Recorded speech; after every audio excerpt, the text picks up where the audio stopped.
बढ़ते हैं आगे और सबसे पहले आपको बताती हूँ इस वक्त की बड़ी खबर यह है कि ईरान अमेरिका तनाव के बीच में जानकारी मिल रही है कि अमेरिकी सेना ने ईरानी ड्रोन मार गिराए हैं। ईरान ने हॉर्मुज में ये आत्मघाती ड्रोन भेजे थे, ये जानकारी मिली है। ईरान अमेरिका तनाव के बीच में ये जानकारी आई है कि अमेरिका का बड़ा दावा देखने को मिल रहा है। उसका कहना है कि ईरान ने हॉर्मुज में आत्मघाती ड्रोन भेजे थे।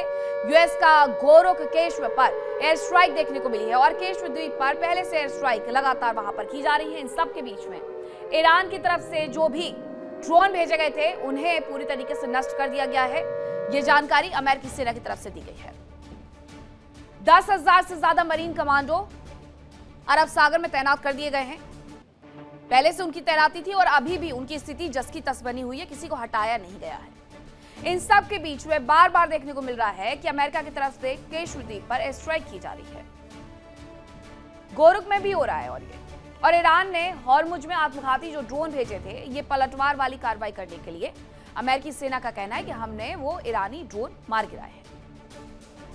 एक तरफ हॉर्मुज को लेकर के जो टेंशन है वो अलग बढ़ रहा है, दूसरी तरफ अमेरिका कार्रवाइयां कर रहा है जिसकी वजह से ईरान भी पलटवार करते हुए बदला ले रहा है। वही तनाव के बीच में ईरान का बड़ा एक्शन देखने को मिला है। ईरान ने बहरीन कुवैत को दहलाया है और ईरान के एक्शन के बाद खाड़ी में अलर्ट बढ़ा दिया गया है। लोगों से घरों में रहने की अपील भी की गई है। तो ईरान ने बहरीन कुवैत को दहला दिया है, ये जानकारी मिल रही है। और ये बार बार हमले किए जा रहे हैं बहरीन पर, कुवैत पर, इराक पर। लेकिन इन सब के बीच में एक बार फिर से बहरीन और कुवैत को निशाना बनाया गया है। कुवैत की कुछ तस्वीरें आपको याद होगी जहां पर इंटरनेशनल एयरपोर्ट का टर्मिनल 1 पूरी तरीके से जल करके खाक हो गया था। एक भारतीय समेत एक भारतीय की मौत हुई और 63 लोग वहां पर घायल हो गए थे। हालांकि ईरान की तरफ से बयान जारी किया गया, कहा गया कि हमने ऐसा कोई ड्रोन वहां पर नहीं भेजा है। कुवैत ने इस पर कोई भी बात नहीं कही। उनकी तरफ से ये नहीं कहा गया कि ये ईरान से ही आया था। ईरान ने बल्कि ये जरूर कह दिया कि पैट्रियट मिसाइल सिस्टम ही ब्लास्ट हुआ है, उसकी मिसाइल वहां पर फटी है, इसलिए ये नुकसान हुआ है। लेकिन ईरान अभी भी बहरीन और कुवैत को निशाना बना रहा है और ये बयान भी पहले से आ रहे थे कि बहरीन, कुवैत और जो भी देश ईरान के रास्ते में आएंगे उन्हें कार्रवाइयों से गुजरना होगा।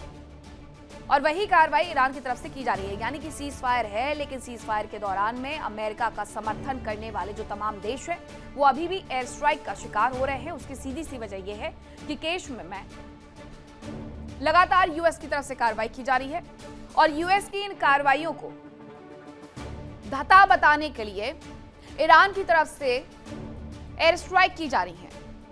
जो अमेरिका के सैन्य बेस बने हुए हैं मिडिल ईस्ट की तमाम कंट्रीज में, वहां पर यह कार्रवाई की जा रही है। और यही कार्रवाई एक बार फिर से ईरान ने बहरीन और कुवैत में दोहरा दी है। और ईरान ने जो एक्शन लिया है उसके बाद खाड़ी देशों में भी अलर्ट दरअसल बढ़ा हुआ नजर आ रहा है। अब अमेरिकी हमले के बाद ईरान हर पल बदला ले रहा है। अब उसका लेकिन आगे का प्लान क्या है ये बदला लेने का, वो मैं आपको बताती हूँ। तो उसका जो बदला लेने का आगे का प्लान है वो ये है कि कुवैत में अमेरिकी सैन्य बेस पर वो हमला करेगा। देखिए इंडिया डेली 24/7 अब आपके स्मार्ट टीवी पर। इंडिया डेली मौजूद है सभी डिजिटल प्लेटफॉर्म पर लाइव और लगातार। इंडिया डेली 24/7 हर दिन राष्ट्र को समर्पित।